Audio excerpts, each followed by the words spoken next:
YSRCP party trade union నాయకులు దండి menu Eshwar ఆధ్వర్యంలో కార్మిక దినోత్సవ వేడుకలు ఘనంగా నిర్వహించారు.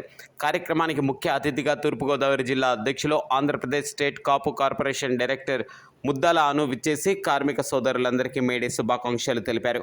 అను మాట్లాడుతూ, ప్రీతం ముఖ్యమంత్రి జగన్మోహన్ రెడ్డి కార్మికుల కోసం, కార్మిక సంక్షేమం కోసం, వారి పిల్లల ఉజ్వల భవిష్యత్తు కోసం ఇంగ్లీష్ మీడియం స్కూళ్లను ఏర్పాటు చేసిందని పేర్కొన్నారు. కార్యక్రమంలో చెల్లిబోయిన వాసు, సోమరాజు, నాగేశ్వరరావు, జిఎన్వి ప్రసాద్, సాదా వెంగళరావు, సిహెచ్ దాసు, పి మోహన్, దుర్గారావు తదితరులు పాల్గొన్నారు. కార్మికుల ఐక్యత, కార్మికుల ఐక్యత, కార్మికుల ఐక్యత.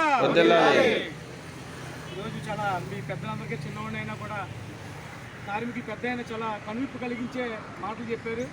పార్టీలు వేరైనా కార్మిక కుటుంబం అంతా ఒకటే. ఇలాంటి పెద్దల్ని ముందెట్టుకుని ఒకటి పార్టీలు వేరైనా కార్మిక శక్తి అంతా ఒకటే అని చెప్పి తెలియజేసుకుంటూ, పెద్దలు ముందు పెట్టుకుని కార్మికులు న్యాయం చేసే దిశగా అందరూ ప్రయాణం చేసే తెలియజేసుకుంటూ, ఈరోజు చక్కటి అవకాశం కార్మిక శాఖ ఇవాళ ఈ పెద్దలందరూ కూడా నా ట్రేడ్ యూనియన్ నాకు జిల్లా చేసి నాకు అవకాశం కల్పించడం చాలా సౌపరిణామం, చాలా సంతోషం తెలియజేసుకుంటూ, ప్రతి కష్టంలో కూడా మేమందరూ కూడా తోడుగా ఉంటాం. YSR Congress party trade union మీకు ఎప్పుడు కూడా తోడుగా ఉంటుందని తెలియజేసుకుంటూ, మా ఈశ్వరన్న ఎందుకంటే కష్టకాలంలో కార్మికులకు చాలా సేవ చేశాడు. కోవిడ్ టైంలో కార్మికులకి భోజనాలు అందించే కార్యక్రమం అయితేనేమి, ఇలాగ ట్రేడ్ యూనియన్ తరఫున ఇలాగా మన పెద్దలందరూ కేవలం కార్మికుల పార్టీ కాదు, కార్మికులంతా కూడా ఒకే కుటుంబాన్ని తెలియజేసుకుంటూ ఈ చక్కటి అవకాశం కల్పించిన పెద్దలందరూ కూడా ప్రత్యేక ధన్యవాదాలు.